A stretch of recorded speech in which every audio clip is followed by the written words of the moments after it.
हम लोग देखने वाले हैं कक्षा 12वीं की भौतिक विज्ञान। तो भौतिक विज्ञान का यह पहला चैप्टर है। ठीक है, तो पहले चैप्टर की जो आज की टॉपिक है वह है किसी बिंदु आवेश के कारण वैद्युत क्षेत्र की तीव्रता। कहने का मतलब यह है कि कोई बिंदु आवेश है, उसके क्षेत्र में अगर कोई अन्य बिंदु पर कोई आवेश है तो उस पर कितनी तीव्रता लगेगी। ठीक है, हमको यही बताना है। तो देखिए, इसके लिए आपको सबसे पहले इस चित्र को समझना पड़ेगा।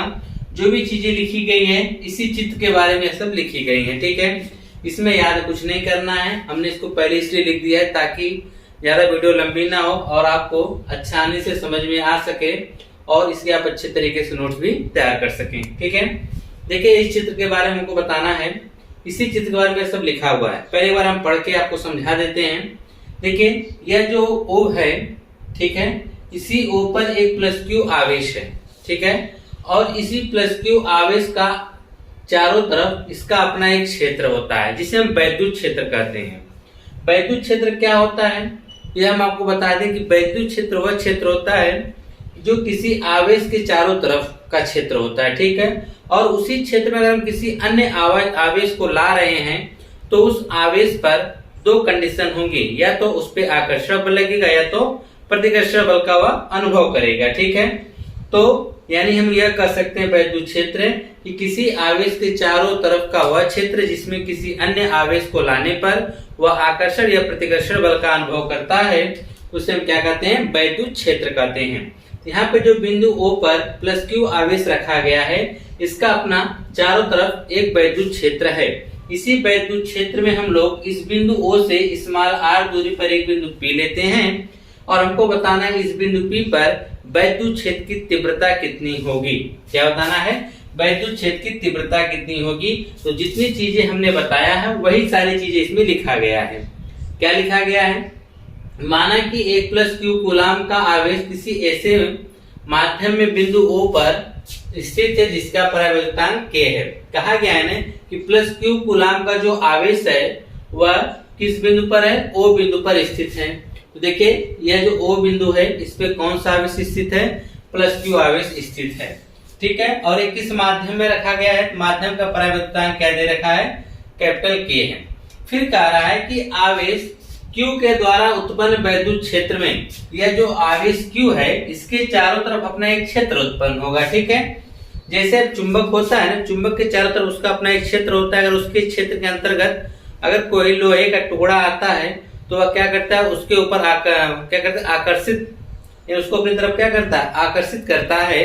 तो हम उसको चुंबकीय क्षेत्र कहते हैं। ठीक उसी प्रकार से अगर कोई आवेश है तो उसके चारों तरफ भी अपना एक क्या होता है, क्षेत्र होता है। तो उसी क्षेत्र में यह आवेश Q जो रखा गया है इसके द्वारा उत्पन्न जो वैद्युत क्षेत्र होगा, इसके चारों तरफ का जो क्षेत्र होगा, इसी बिंदु O से स्मॉल r दूरी, r मीटर की दूरी पर एक बिंदु क्या लिया गया है, P है। यानी यह जो Q है इसके चारों तरफ अपना एक क्षेत्र उत्पन्न होगा। इसी बिंदु O से स्मॉल r मीटर की दूरी पर एक बिंदु P लिया गया जिसपे हमने परीक्षण आवेश को रखा हुआ है। ठीक है, तो कहा गया है आवेश प्लस Q द्वारा उत्पन्न वैद्युत क्षेत्र में बिंदु O से r मीटर की दूरी पर एक बिंदु P है जिस पर वैद्युत क्षेत्र की तीव्रता ज्ञात करनी है। इसी बिंदु P पर हमको वैद्युत क्षेत्र की तीव्रता क्या करनी है, ज्ञात करनी है। तो उसके लिए जब हमको वैद्युत क्षेत्र की तीव्रता यहाँ ज्ञात करनी है P पर, तो हम P पर एक क्या लेते हैं, परीक्षण आवेश लेते हैं। क्या कहा गया कि माना कि बिंदु P पर, यहाँ पे क्या रहेगा, P पर एक परीक्षण आवेश Q0 क्या है, प्लस Q0 स्थित है। देखिए Q0 यानी परीक्षण आवेश होता क्या है, परीक्षण आवेश एक कह सकते हैं कि यह एक काल्पनिक आवेश है। ठीक है, यह परीक्षण आवेश क्या होता है, काल्पनिक आवेश होता है। यह वास्तव में होता नहीं, एकमात्र कल्पना है कि जो परीक्षण आवेश यह बहुत ही अल्प होता है। इस पे गणना हम लोग करते हैं क्योंकि परीक्षण आवेश वास्तव में कुछ होता ही नहीं है, बस इसको एक कल्पना माध्यम क्या है, रख लिया गया है। ठीक है, अब देखिए यहाँ पर जो हमने एरो का निशान लगा रखा है क्योंकि यहाँ पे परीक्षण आवेश हमने प्लस Q0 लिया हुआ है, आवेश हमारा भी यहाँ पे क्या है, प्लस Q है।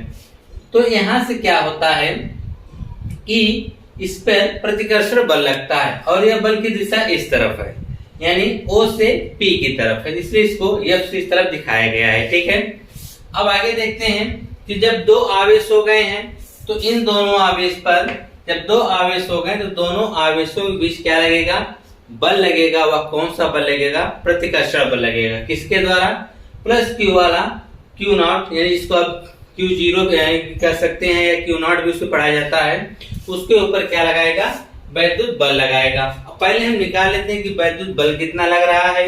हमको तो वैद्युत बल निकालना नहीं, हमको तो निकालनी है तीव्रता। तो हम जानते हैं कि तीव्रता E बराबर जो होता है आपका F अपान क्यू जीरो होता है। ठीक है, तो पहले हम F निकाल लेते हैं, क्यू जीरो रहेगा, इसी डिवाइड करके हम यहाँ से तीव्रता निकाल लेंगे। तो सबसे पहले हम क्या निकालते हैं, बल। तो बल F बराबर क्या होता है, 1 अपान 4 पाई एप्सिलॉन 0, ठीक है, गुणे Q1 Q2 यानी दोनों आवेश। तो आवेश यहाँ कौन है, Q और Q0 है। तो हो जाएगा Q0 अपान R स्क्वायर हो जाएगा। ठीक है, तो आपने बल निकाल लिया है, लेकिन हमको तो निकालनी है तीव्रता, तो इसलिए निकालने लिखेंगे, जैसे पूछा है तीव्रता। तो यानी यह वाला इस पर इतना बल लगा रहा है, प्रतिकर्षण बल कितना, 1 अपान 4 पाई एप्सिलॉन 0, और यहाँ पर माध्यम भी है तो यहाँ पे क्या लगा देंगे, K।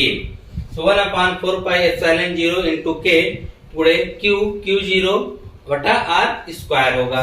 तो लिखेंगे बिंदु P पर वैद्युत क्षेत्र की तीव्रता, वैद्युत क्षेत्र की तीव्रता E बराबर क्या होगा, F अपान Q0। ठीक है, तो F का मान लाके इसी में क्या रख देंगे, इसे हम समीकरण नंबर 1 बना देते हैं। तो इसी में लाके हम इस मान को जब रखेंगे तो F का मान हमको मिलेगा 1 अपान 4 पाई एप्सिलॉन 0 इंटू K गुणे Q नॉट यानी Q0 भी पढ़ा जाता है R स्क्वायर, और पूरे के बटा में क्या हो जाएगा, Q नॉट यानी Q0। ठीक है, अब हमारे पास E बराबर क्या निकल कर आएगा, देखिए जो चीज यह मेन बटा है, ठीक, इसके ऊपर जितनी बटा हो सबके सब कहाँ आ जाएगी, नीचे आ जाएगा।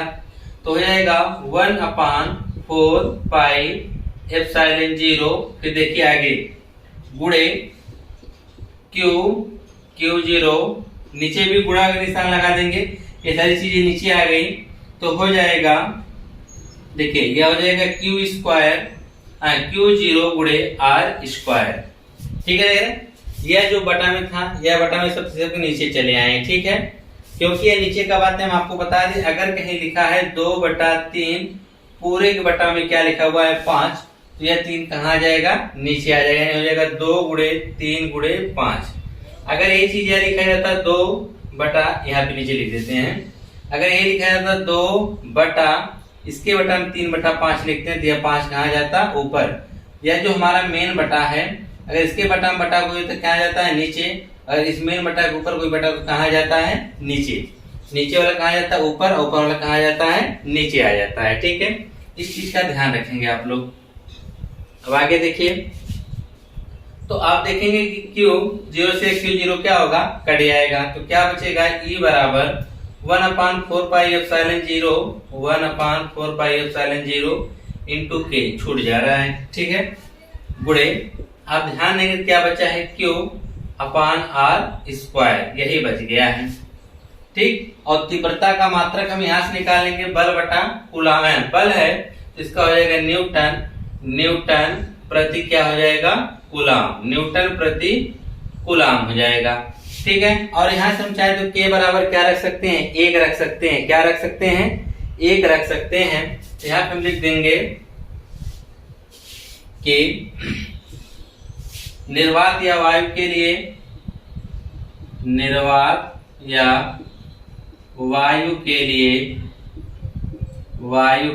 लिए K बराबर 1 रखने पर, K बराबर 1 रखने पर, जब 1 रखेंगे तो क्या होगा, E बराबर 1 अपान 4 पाई एप्सिलॉन 0 गुणे Q अपान R स्क्वायर। इसका जो मात्रक होगा वह क्या होगा, न्यूटन प्रति कूलाम होगा। ठीक है, तो इस प्रकार आपने यह देखा कि किसी बिंदु आवेश के कारण जो हमको वैद्युत क्षेत्र की तीव्रता ज्ञात करनी है कि इस प्लस क्यू आवेश के द्वारा हमको बिंदु P पर जो तीव्रता ज्ञात करनी थी वह कितना आएगा कि E बराबर 1/4πε0 गुणे Q/r²। यहाँ पर हम लोग शायद इसका मान रख सकते हैं। जब क्वेश्चन न्यूमेरिकल सॉल्व करेंगे तो यह 1/4πε0 का जो मान होता है वह 9 गुणे 10⁻9 होता है। कितना होता है?